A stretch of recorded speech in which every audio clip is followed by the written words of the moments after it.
ਅੱਜ ਮੈਂ ਆਪਣੇ ਭਰਾ ਦੇ ਘਰੇ ਆ ਕੇ ਉਸ ਦੇ ਕਮਰੇ ਵਿੱਚ ਦੇਖਣ ਲੱਗੀ। ਭਾਬੀ ਹਮੇਸ਼ਾ ਦੀ ਤਰ੍ਹਾਂ ਸ਼ੀਸ਼ੇ ਦੇ ਸਾਹਮਣੇ ਖੜੀ ਸੀ। ਅੱਜ ਉਸ ਨੂੰ ਦੇਖ ਕੇ ਮੈਨੂੰ ਵੀ ਇੱਛਾ ਜਾਗੀ ਕਿ ਮੈਂ ਵੀ ਇੰਨੀ ਖੂਬਸੂਰਤ ਲੱਗਾ, ਕਿਉਂਕਿ ਮੈਂ ਦੁਬਲੀ ਪਤਲੀ ਤੇ ਸਾਂਵਲੇ ਰੰਗ ਦੀ ਸੀ, ਜਦਕਿ ਮੇਰੀ ਭਾਬੀ ਬਹੁਤ ਸੋਹਣੀ ਸੀ।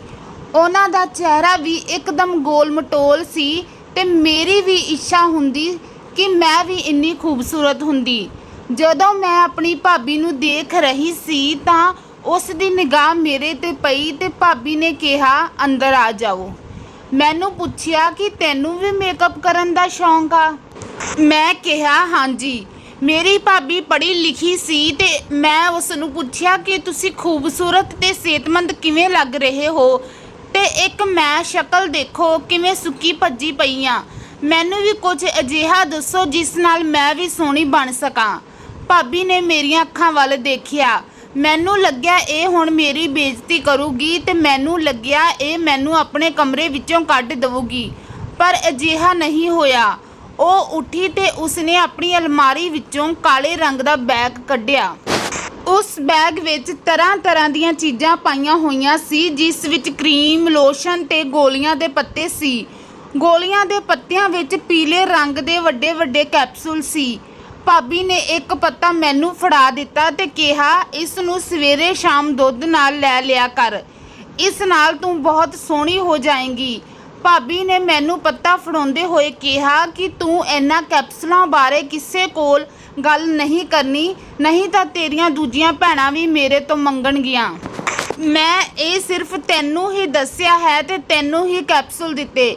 ਭਾਬੀ ਨੇ ਇਹ ਕਹਿ ਕੇ ਮੈਨੂੰ ਖੁਸ਼ ਮਹਿਸੂਸ ਕਰਵਾ ਦਿੱਤਾ। ਮੈਂ ਆਪਣੇ ਘਰੇ ਜਾ ਕੇ ਕੈਪਸੂਲ ਛੁਪਾ ਕੇ ਰੱਖ ਦਿੱਤੇ। ਹੁਣ ਮੈਂ ਹਰ ਰੋਜ਼ ਸਵੇਰੇ ਸ਼ਾਮ ਦੁੱਧ ਦੇ ਨਾਲ ਇੱਕ ਕੈਪਸੂਲ ਖਾ ਲੈਂਦੀ ਸੀ। ਇਸ ਗੱਲ ਨੂੰ ਹੁਣ 1 ਮਹੀਨਾ ਹੋ ਗਿਆ ਸੀ ਤੇ ਮੇਰੇ ਸਰੀਰ ਵਿੱਚ ਬਹੁਤ ਸਾਰੀਆਂ ਤਬਦੀਲੀਆਂ ਆ ਗਈਆਂ। ਮੈਨੂੰ ਕਈ ਪਰੇਸ਼ਾਨੀਆਂ ਹੋਣ ਲੱਗੀਆਂ।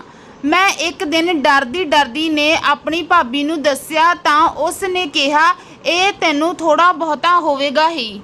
ਭਾਬੀ ਨੇ ਮੇਰੀ ਗੱਲ ਅਣਸੁਣੀ ਕਰ ਦਿੱਤੀ।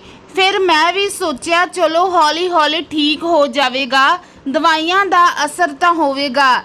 ਇੱਕ ਦਿਨ ਫਿਰ ਮੈਂ ਭਾਬੀ ਦੇ ਘਰ ਗਈ ਤਾਂ ਭਾਬੀ ਫੋਨ ਤੇ ਲੱਗੀ ਹੋਈ ਸੀ।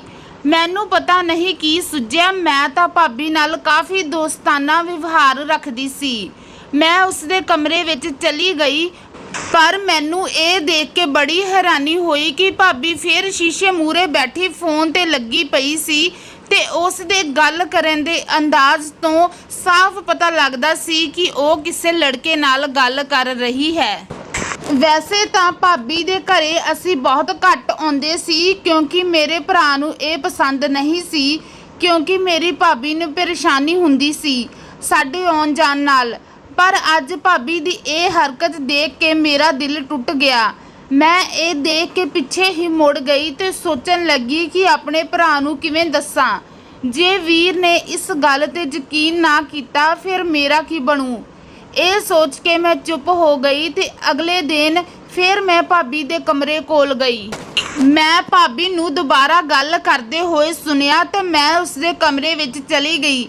ਭਾਬੀ ਨੇ ਮੈਨੂੰ ਦੇਖ ਕੇ ਝੱਟ ਫੋਨ ਕੱਟ ਦਿੱਤਾ ਤੇ ਮੈਨੂੰ ਕਹਿਣ ਲੱਗੀ, ਤੂੰ ਕਿਉਂ ਆਈ ਆ ਇੱਥੇ? ਉਸ ਨੇ ਮੈਨੂੰ ਬੜੇ ਗੁੱਸੇ ਨਾਲ ਦੇਖਦੇ ਹੋਏ ਪੁੱਛਿਆ, ਹੁਣ ਕੀ ਮੰਗਣ ਆਈ ਆ? ਮੈਂ ਕਿਹਾ, ਭਾਬੀ ਮੰਗਣਾ ਤਾਂ ਕੁਝ ਨਹੀਂ, ਤੁਸੀਂ ਫੋਨ ਤੇ ਗੱਲ ਕਰ ਰਹੇ ਸੀ, ਇਹ ਚੰਗੀ ਗੱਲ ਨਹੀਂ। ਮੈਨੂੰ ਲੱਗਦਾ ਤੁਸੀਂ ਕਿਸੇ ਲੜਕੇ ਨਾਲ ਗੱਲ ਕਰ ਰਹੇ ਸੀ। ਮੇਰੀਆਂ ਇਹ ਗੱਲਾਂ ਸੁਣ ਕੇ ਭਾਬੀ ਦਾ ਚਿਹਰਾ ਲਾਲ ਸੁਰਖ ਹੋ ਗਿਆ।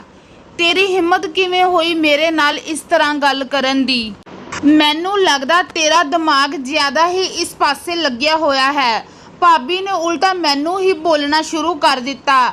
ਮੈਂ ਕਿਹਾ, ਭਾਬੀ ਅਜਿਹੀ ਤਾਂ ਕੋਈ ਗੱਲ ਨਹੀਂ। ਮੈਂ ਉਸ ਦੇ ਕਮਰੇ ਵਿੱਚੋਂ ਨਿਕਲ ਆਈ।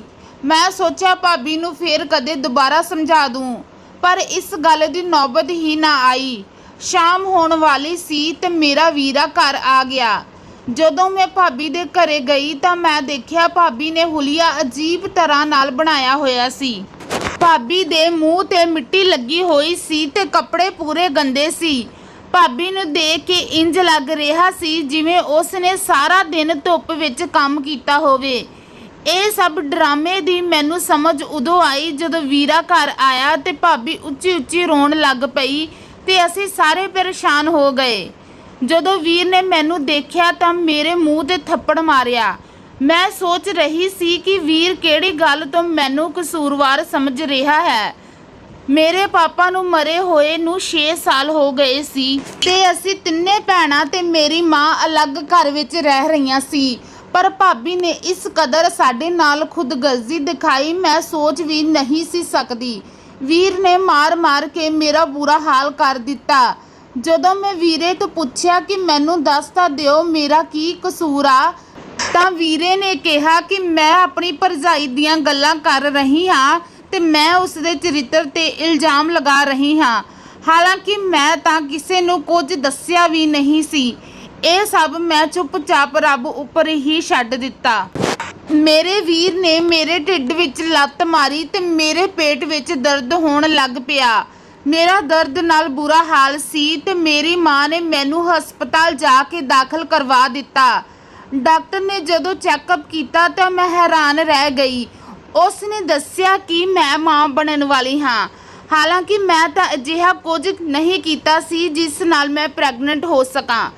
ਮੇਰੀ ਮਾਂ ਨੇ ਇਹ ਗੱਲ ਜਦੋਂ ਮੇਰੇ ਭਰਾ ਨੂੰ ਦੱਸੀ ਤਾਂ ਮੇਰੇ ਭਰਾ ਨੇ ਘਰ ਆ ਕੇ ਮੈਨੂੰ ਬਹੁਤ ਕੁੱਟਿਆ। ਮੇਰਾ ਦਰਦ ਵੱਧਦਾ ਹੀ ਜਾ ਰਿਹਾ ਸੀ। ਜਦੋਂ ਮੈਂ ਮੰਮੀ ਨੂੰ ਦੱਸਿਆ ਤਾਂ ਮੰਮੀ ਨੇ ਮੈਨੂੰ ਗਰਮ ਪਾਣੀ ਪਿਲਾਇਆ। ਮੈਂ ਉਸ ਦਵਾਈ ਬਾਰੇ ਵੀ ਮੰਮੀ ਨੂੰ ਸਭ ਕੁਝ ਦੱਸ ਦਿੱਤਾ। ਭਾਬੀ ਦੇ ਚਿਹਰੇ ਤੇ ਅਜੀਬ ਜਿਹੀ ਮੁਸਕਰਾਹਟ ਸੀ। ਲੱਗਦਾ ਸੀ ਜਿਵੇਂ ਉਹ ਮੇਰੇ ਦਰਦ ਤੇ ਹੱਸ ਰਹੀ ਹੋਵੇ। ਉਸ ਵਕਤ ਮੈਂ ਹੋਸ਼ੋ ਹਵਾਸ ਵਿੱਚ ਨਹੀਂ ਸੀ ਕਿ ਮੈਂ ਭਾਬੀ ਦੀਆਂ ਚਾਲਾਂ ਨੂੰ ਸਮਝ ਸਕਾਂ। ਭਾਬੀ ਕੋਲ ਇਹ ਚੰਗਾ ਮੌਕਾ ਸੀ ਵੀਰ ਨੂੰ ਭੜਕਾਉਣ ਦਾ। ਭਾਬੀ ਨੇ ਵੀਰ ਨੂੰ ਕਿਹਾ, ਦੇਖਿਆ ਮੈਂ ਤੁਹਾਨੂੰ ਕਹਿੰਦੀ ਸੀ ਨਾ ਇਹ ਲੁਕ ਕੇ ਕਿਸੇ ਨੂੰ ਮਿਲਦੀ ਹੈ। ਪਰ ਮੇਰੀ ਗੱਲ ਕਿਸੇ ਨੇ ਨਾ ਸੁਣੀ। ਹੁਣ ਭੁਗਤੋ ਅੰਜਾਮ। ਭਾਬੀ ਦੀ ਜ਼ੁਬਾਨ ਇਸ ਤਰ੍ਹਾਂ ਚੱਲ ਰਹੀ ਸੀ ਜਿਵੇਂ ਮੈਂ ਕੋਈ ਉਸ ਦੀ ਦੁਸ਼ਮਣ ਹੋਵਾਂ। ਮੈਂ ਇਹ ਸਭ ਦੇਖ ਕੇ ਹੈਰਾਨ ਸੀ ਕਿ ਕੋਈ ਇੰਨਾ ਕਮੀਨਾ ਕਿਵੇਂ ਹੋ ਸਕਦਾ ਹੈ। ਮੈਂ ਰੋ ਕੇ ਸਭ ਨੂੰ ਇਹ ਦੱਸ ਰਹੀ ਸੀ ਕਿ ਇਹੋ ਜਿਹੀ ਕੋਈ ਗੱਲ ਨਹੀਂ ਹੈ। 2-3 ਦਿਨ ਤੱਕ ਘਰ ਵਾਲਿਆਂ ਨੇ ਮੇਰੇ ਨਾਲ ਕੋਈ ਗੱਲ ਨਾ ਕੀਤੀ।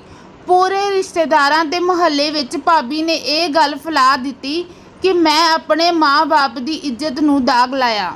ਹੁਣ ਮੇਰੀਆਂ ਸਹੇਲੀਆਂ ਵੀ ਮੈਨੂੰ ਨਹੀਂ ਮਿਲਦੀਆਂ ਸੀ। ਇਹ ਗੱਲਾਂ ਦੀ ਮੈਨੂੰ ਬਹੁਤ ਤਕਲੀਫ ਹੋ ਰਹੀ ਸੀ। ਮੈਂ ਰੋਂਦੀ ਵਿਲਕਦੀ ਰਹਿੰਦੀ ਪਰ ਮੇਰੀਆਂ ਗੱਲਾਂ ਤੇ ਕੋਈ ਯਕੀਨ ਨਾ ਕਰਦਾ। ਮੈਂ ਹੌਲੀ ਆਪਣਾ ਗਮ ਭੁੱਲਦੀ ਜਾ ਰਹੀ ਸੀ ਤੇ ਮੇਰੇ ਪੇਟ ਦੀ ਤਕਲੀਫ ਵੱਧਦੀ ਜਾ ਰਹੀ ਸੀ। ਇੱਕ ਦਿਨ ਮੇਰੀ ਮਾਂ ਮੈਨੂੰ ਰੋਟੀ ਦੇਣ ਆਈ ਤਾਂ ਮੈਂ ਮਾਂ ਦੇ ਪੈਰਾਂ ਤੇ ਡਿੱਗ ਪਈ ਤੇ ਕਿਹਾ, ਮਾਂ ਮੇਰਾ ਯਕੀਨ ਕਰ, ਉਹ ਰਿਪੋਰਟ ਝੂਠੀ ਹੈ। ਤੂੰ ਮੈਨੂੰ ਦੂਜੇ ਹਸਪਤਾਲ ਵਿੱਚ ਲੈ ਜਾ, ਉੱਥੇ ਮੇਰਾ ਚੈੱਕਅਪ ਕਰਵਾ। ਫਿਰ ਜੇ ਮੈਂ ਝੂਠੀ ਨਿਕਲੀ ਤਾਂ ਮੈਨੂੰ ਜੋ ਮਰਜ਼ੀ ਸਜ਼ਾ ਦੇਵੀਂ। ਜੇ ਤੂੰ ਮਾਂ ਹੋ ਕੇ ਵੀ ਮੇਰਾ ਦਰਦ ਨਾ ਸਮਝੇਂਗੀ ਤਾਂ ਹੋਰ ਮੇਰਾ ਦਰਦ ਕੌਣ ਸਮਝੇਗਾ। ਮੇਰੀ ਮਾਂ ਨੇ ਮੇਰੀਆਂ ਗੱਲਾਂ ਤੇ ਧਿਆਨ ਦਿੱਤਾ ਤੇ ਦੂਜੇ ਦਿਨ ਮੈਨੂੰ ਕਿਸੇ ਹੋਰ ਹਸਪਤਾਲ ਵਿੱਚ ਲੈ ਗਈ। ਉੱਥੇ ਜਾ ਕੇ ਚੈੱਕਅਪ ਕਰਵਾਇਆ ਤਾਂ ਮੇਰੀ ਬੱਚੇਦਾਨੀ ਤੇ ਗੁਰਦਿਆਂ ਵਿੱਚ ਪ੍ਰੋਬਲਮ ਆਈ। ਇਹ ਗੱਲ ਸੁਣ ਕੇ ਮੇਰੀ ਮਾਂ ਸਿਰ ਫੜ ਕੇ ਬੈਠ ਗਈ। ਜਦੋਂ ਇਹ ਗੱਲ ਮੇਰੀ ਮਾਂ ਨੇ ਮੇਰੇ ਭਰਾ ਨੂੰ ਦੱਸੀ ਤਾਂ ਉਹ ਬਹੁਤ ਸ਼ਰਮਿੰਦਾ ਹੋਇਆ, ਪਰ ਹੁਣ ਮੇਰੀ ਰਿਸ਼ਤੇਦਾਰਾਂ ਤੇ ਮੁਹੱਲੇ ਵਿੱਚ ਬਦਨਾਮੀ ਹੋ ਚੁੱਕੀ ਸੀ। ਹੁਣ ਕੋਈ ਵੀ ਮੇਰੀ ਮਾਂ ਤੇ ਭਰਾ ਦੀ ਗੱਲ ਤੇ ਵਿਸ਼ਵਾਸ ਨਹੀਂ ਕਰਦਾ ਸੀ। ਮੇਰੀ ਮਾਂ ਤੇ ਭਰਾ ਪਰੇਸ਼ਾਨ ਸੀ ਕਿਉਂਕਿ ਹੁਣ ਮੇਰੀ ਬਦਨਾਮੀ ਦੇ ਡਰੋਂ ਕੋਈ ਮੇਰੇ ਨਾਲ ਵਿਆਹ ਵੀ ਨਹੀਂ ਕਰਨਾ ਚਾਹੁੰਦਾ ਸੀ। ਹੁਣ ਜਿਵੇਂ ਸਾਡੇ ਤੇ ਮੁਸੀਬਤਾਂ ਦਾ ਪਹਾੜ ਟੁੱਟ ਗਿਆ ਸੀ। ਮੇਰੇ ਭਰਾ ਨੂੰ ਵੀ ਸੀ ਜਲਦੀ ਇਸ ਦਾ ਵਿਆਹ ਹੋ ਜਾਵੇ ਤੇ ਇਹ ਸਾਡੇ ਗਲੋਂ ਲਵੇ। ਇੱਕ ਦਿਨ ਮੇਰੀ ਭੂਆ ਆਈ ਤੇ ਉਸ ਨੇ ਕਿਹਾ ਕਿ ਮੈਂ ਤੇਰੇ ਲਈ ਇੱਕ ਰਿਸ਼ਤਾ ਲੈ ਕੇ ਆਈ ਹਾਂ। ਮੁੰਡਾ ਮੇਰੇ ਬੇਟੇ ਦਾ ਦੋਸਤ ਹੈ, ਉਸ ਦੇ ਮਾਂ-ਬਾਪ ਨਹੀਂ ਹੈ। ਉਹ ਬਹੁਤ ਪੈਸੇ ਵਾਲਾ ਹੈ, ਪਰ ਉਸ ਦੀ ਇੱਕ ਕਮੀ ਨੂੰ ਤੈਨੂੰ ਸਵੀਕਾਰਨਾ ਪਵੇਗਾ। ਉਹ ਦਿਮਾਗੀ ਤੌਰ ਤੇ ਥੋੜਾ ਨਾਸਮਝ ਹੈ। ਭੂਆ ਦੀ ਇਹ ਗੱਲ ਸੁਣ ਕੇ ਮੇਰੀਆਂ ਅੱਖਾਂ ਵਿੱਚ ਹੰਝੂ ਆ ਗਏ ਤੇ ਮੈਂ ਸੋਚਿਆ ਕਿ ਹੇ ਰੱਬਾ, ਕਿਸ ਜਨਮ ਦੀ ਸਜ਼ਾ ਦੇ ਰਿਹਾ ਮੈਨੂੰ। ਹੁਣ ਮੈਂ ਅਜਿਹੇ ਰਿਸ਼ਤੇ ਵਿੱਚ ਵੱਜਣ ਜਾ ਰਹੀ ਸੀ ਜਿਸ ਨੂੰ ਆਪਣੀ ਕੋਈ ਹੋਸ਼ ਨਹੀਂ ਸੀ। ਮੈਂ ਆਪਣੇ ਹੰਝੂਆਂ ਨੂੰ ਪੀ ਗਈ। ਇਸ ਰਿਸ਼ਤੇ ਦੀ ਵਜ੍ਹਾ ਨਾਲ ਲੋਕਾਂ ਨੂੰ ਵੀ ਯਕੀਨ ਹੋ ਗਿਆ ਕਿ ਮੈਂ ਗਲਤ ਹਾਂ। ਮੈਨੂੰ ਲੈ ਕੇ ਲੋਕ ਤਰ੍ਹਾਂ ਦੀਆਂ ਗੱਲਾਂ ਕਰ ਰਹੇ ਸੀ। ਘਰ ਵਾਲਿਆਂ ਦੀ ਗੱਲ ਮੰਨ ਕੇ ਮੈਂ ਉਸ ਨਾਲ ਵਿਆਹ ਕਰਵਾ ਲਿਆ। ਹੌਲੀ ਮੈਂ ਉਸ ਦਾ ਇਲਾਜ ਕਰਵਾਉਣਾ ਸ਼ੁਰੂ ਕੀਤਾ ਤਾਂ ਉਹ ਠੀਕ ਹੁੰਦਾ ਗਿਆ, ਪਰ ਮੈਂ ਉਹ ਭਾਬੀ ਦੀ ਦਿੱਤੀ ਦਵਾਈ ਨਾਲ ਬਾਂਝ ਹੋ ਗਈ, ਕਿਉਂਕਿ ਹੁਣ ਮੈਂ ਕਦੇ ਮਾਂ ਨਹੀਂ ਬਣ ਸਕਦੀ ਸੀ। 6-7 ਸਾਲ ਲੰਘ ਗਏ ਤੇ ਮੈਂ ਇੱਕ ਵਾਰ ਆਪਣੇ ਪੇਕੇ ਮਿਲਣ ਆਈ। ਮੇਰੀ ਮਾਂ ਤਾਂ ਪਹਿਲਾਂ ਹੀ ਮਰ ਚੁੱਕੀ ਸੀ, ਪਰ ਭਰਾ ਦੇ ਘਰੇ ਇਕੱਠ ਸੀ ਤੇ ਸਭ ਗੱਲਾਂ ਕਰ ਰਹੇ ਸੀ। ਮੈਨੂੰ ਦੇਖ ਕੇ ਸਭ ਸ਼ਾਂਤ ਹੋ ਗਏ। ਇਹ ਸਭ ਦੇਖ ਕੇ ਮੇਰਾ ਦਿਲ ਘਬਰਾਉਣ ਲੱਗ ਗਿਆ। ਮੈਂ ਸੋਚਿਆ ਰੱਬ ਕਰੇ ਸਭ ਠੀਕ ਹੋਵੇ। ਜਦੋਂ ਮੈਂ ਅੰਦਰ ਆ ਗਈ ਤਾਂ ਦੇਖਿਆ ਭਾਬੀ ਰੋ ਰਹੀ ਸੀ। ਉਸ ਦਾ ਰੋ ਅੱਖਾਂ ਦਾ ਬੁਰਾ ਹਾਲ ਸੀ। ਜਦੋਂ ਮੈਂ ਜਾ ਕੇ ਕਿਹਾ ਭਾਬੀ ਕੀ ਹੋਇਆ, ਤਾਂ ਭਾਬੀ ਮੇਰੇ ਪੈਰਾਂ ਵਿੱਚ ਡਿੱਗ ਪਈ ਤੇ ਮੇਰੇ ਤੋਂ ਮਾਫੀ ਮੰਗਣ ਲੱਗੀ। ਕਹਿੰਦੀ ਮੈਂ ਤੇਰੇ ਨਾਲ ਬਹੁਤ ਗਲਤ ਕੀਤਾ। ਮੈਂ ਹੈਰਾਨ ਹੋ ਕੇ ਭਾਬੀ ਤੋਂ ਪੁੱਛਿਆ ਤੂੰ ਇਸ ਤਰ੍ਹਾਂ ਕਿਉਂ ਕਰ ਰਹੀ ਆ? ਭਾਬੀ ਕਹਿੰਦੀ ਮੈਨੂੰ ਮੇਰੇ ਪਾਪਾ ਦੀ ਸਜ਼ਾ ਮਿਲ ਗਈ। ਭਾਬੀ ਕੀ ਹੋਇਆ? ਮੈਂ ਭਾਬੀ ਨੂੰ ਪੁੱਛ ਰਹੀ ਸੀ ਕਿ ਦਰਵਾਜ਼ਾ ਖੁੱਲਿਆ ਤੇ ਵੀਰ ਅੰਦਰ ਆਇਆ। ਉਸ ਦੇ ਨਾਲ ਉਸ ਦੀ ਬੇਟੀ ਪੂਜਾ ਸੀ। ਵੀਰ ਨੇ ਪੂਜਾ ਨੂੰ ਵਾਲਾਂ ਤੋਂ ਫੜ ਕੇ ਰੱਖਿਆ ਹੋਇਆ ਸੀ। ਉਸ ਨੂੰ ਕੁੱਟਦੇ ਮਾਰਦੇ ਅੰਦਰ ਲੈ ਗਏ ਤੇ ਕਮਰੇ ਨੂੰ ਬਾਹਰ ਤੋਂ ਬੰਦ ਕਰ ਦਿੱਤਾ। ਫਿਰ ਭਾਬੀ ਨੂੰ ਬੋਲਣ ਲੱਗੇ, ਕਹਿੰਦੇ ਤੇਰੇ ਤੋਂ ਇੱਕ ਬੇਟੀ ਦੀ ਚੰਗੀ ਪਰਵਰਿਸ਼ ਨਹੀਂ ਹੋ ਸਕੀ। ਵੀਰ ਨੂੰ ਇਸ ਤਰ੍ਹਾਂ ਬੋਲਦੇ ਦੇਖ ਕੇ ਮੈਂ ਵੀ ਡਰ ਗਈ ਤੇ ਉਸ ਨੂੰ ਪੁੱਛਣ ਲੱਗੀ ਤੁਸੀਂ ਭਾਬੀ ਨੂੰ ਕਿਉਂ ਝਿੜਕ ਰਹੇ ਹੋ? ਵੀਰ ਨੇ ਮੇਰੀ ਗੱਲ ਦਾ ਜਵਾਬ ਨਾ ਦਿੱਤਾ ਤੇ ਅੰਦਰ ਚਲਿਆ ਗਿਆ। ਮੈਂ ਭਾਬੀ ਨੂੰ ਸਹਾਰਾ ਦਿੱਤਾ ਤੇ ਪਾਣੀ ਪਿਲਾਇਆ। ਫਿਰ ਭਾਬੀ ਮੈਨੂੰ ਦੱਸਣ ਲੱਗੀ ਕਿ ਉਸ ਦੀ ਛੋਟੀ ਬੇਟੀ ਸਕੂਲ ਜਾਂਦੀ ਹੈ ਤੇ ਕੁਝ ਦਿਨਾਂ ਤੋਂ ਗੁੰਮਸੁੰਮ ਰਹਿਣ ਲੱਗੀ। ਅਸੀਂ ਸਕੂਲ ਜਾ ਕੇ ਪਤਾ ਕੀਤਾ ਕਿ ਸ਼ਾਇਦ ਕੋਈ ਪਰੇਸ਼ਾਨੀ ਹੋਵੇਗੀ, ਪਰ ਸਕੂਲ ਵਾਲਿਆਂ ਨੇ ਦੱਸਿਆ ਕਿ ਤੁਹਾਡੀ ਬੇਟੀ ਤਾਂ ਸਕੂਲ ਨਹੀਂ ਆ ਰਹੀ। ਇਹ ਸੁਣ ਕੇ ਸਾਡੇ ਤਾਂ ਹੋਸ਼ ਹੀ ਉੱਡ ਗਏ ਤੇ ਅਸੀਂ ਇਹ ਸੁਪਨੇ ਵਿੱਚ ਵੀ ਨਹੀਂ ਸੀ ਸੋਚਿਆ ਕਿ ਸਾਡੇ ਬੱਚੇ ਸਾਨੂੰ ਧੋਖਾ ਦੇਣਗੇ। ਉਹ ਸਕੂਲ ਦਾ ਬਹਾਨਾ ਬਣਾ ਕੇ ਕਿਸੇ ਲੜਕੇ ਨੂੰ ਮਿਲਣ ਜਾਂਦੀ ਸੀ। ਭਾਬੀ ਦੀਆਂ ਗੱਲਾਂ ਸੁਣ ਕੇ ਮੇਰੇ ਤਾਂ ਹੋਸ਼ ਉੱਡ ਗਏ। ਜਿਸ ਤਰ੍ਹਾਂ ਮੇਰੀ ਬਦਨਾਮੀ ਹੋਈ ਸੀ, ਠੀਕ ਉਸੇ ਤਰ੍ਹਾਂ ਭਾਬੀ ਦੀ ਬੇਟੀ ਵੀ ਪੂਰੇ ਮੁਹੱਲੇ ਵਿੱਚ ਬਦਨਾਮ ਹੋ ਗਈ ਸੀ। ਵੀਰ ਦੀ ਹਾਲਤ ਦੇਖ ਕੇ ਮੈਂ ਸਮਝ ਸਕਦੀ ਸੀ, ਕਿਉਂਕਿ ਇਸ ਹਾਲਾਤ ਵਿੱਚ ਮੈਂ ਵੀ ਗੁਜ਼ਰ ਚੁੱਕੀ ਸੀ। ਮੇਰੇ ਜ਼ਖਮ ਹਰੇ ਹੋ ਗਏ ਸੀ, ਪਰ ਮੈਂ ਆਪਣੀ ਭਾਬੀ ਦੀ ਬੇਟੀ ਬਾਰੇ ਇੱਕ ਵੀ ਗਲਤ ਸ਼ਬਦ ਨਹੀਂ ਬੋਲਿਆ, ਬਲਕਿ ਉਹਨਾਂ ਦੀ ਮਦਦ ਕੀਤੀ। ਪੂਜਾ ਨੂੰ ਨਾਲ ਲੈ ਕੇ ਮੈਂ ਹਸਪਤਾਲ ਗਈ ਤੇ ਉਸ ਦਾ ਅਬੋਰਸ਼ਨ ਕਰਵਾਇਆ। ਉਸ ਤੋਂ ਬਾਅਦ ਵਧੀਆ ਮੁੰਡਾ ਲੱਭ ਕੇ ਉਸ ਦਾ ਵਿਆਹ ਕਰਵਾ ਦਿੱਤਾ। ਸੋ ਦੋਸਤੋ, ਇਹ ਸੀ ਅੱਜ ਦੀ ਕਹਾਣੀ ਕਿਵੇਂ ਦੀ ਲੱਗੀ ਦੱਸਣਾ ਜ਼ਰੂਰ, ਤੇ ਇਸੇ ਤਰ੍ਹਾਂ ਦੀਆਂ ਹੋਰ ਵੀਡੀਓਜ਼ ਦੇਖਣ ਲਈ ਸਾਡੇ ਚੈਨਲ ਨੂੰ ਜ਼ਰੂਰ ਸਬਸਕ੍ਰਾਈਬ ਕਰਨਾ। ਹੁਣ ਮਿਲਦੀ ਹਾਂ ਇੱਕ ਨਵੀਂ ਵੀਡੀਓ ਦੇ ਨਾਲ, ਤਦ ਤੱਕ ਲਈ ਧੰਨਵਾਦ।